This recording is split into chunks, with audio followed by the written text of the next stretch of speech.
وزي ما اتكلمنا عن الفيلر ببساطة هنتكلم عن موضوع مهم جدا، هو موضوع البوتوكس. وطبعا بنذكركم ان الجمعة الجاية هيكون ماتش الاهلي والزمالك، اللي هيتوقع معانا هيكسب بجوائز ممتازة جدا.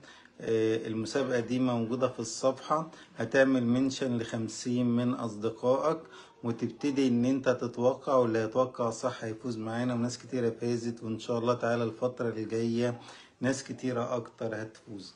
إيه هو البوتوكس ببساطة كده؟ البوتوكس ده عبارة عن مادة ليها القدرة إن هي تعمل ارتخاء للعضلات اللي موجودة، فبالتالي بتدخل العضلة اللي احنا بنحقن فيها مادة البوتوكس في وضع الراحة أو السكون، وده بيقعد من 6 شهور لسنة. ودي من المواد اللي تعتبر مهمة جدا وليها نتائج ممتازة جدا، وبتحل لنا مشاكل كتيرة، زي مثلا إن الأطفال أو الشباب اللي في مرحلة الثانوية العامة اللي تبتدي إن هي تدخل الامتحان ويبتدي إيديها بتكون مليانة عرق، وده نتيجة التوتر والضغط العصبي الشديد. حقن البوتوكس بيخلي فيه جفاف للمادة دي، فبالتالي العرق اللي موجود بيقل، ودوا عن طريق ان احنا بنحقن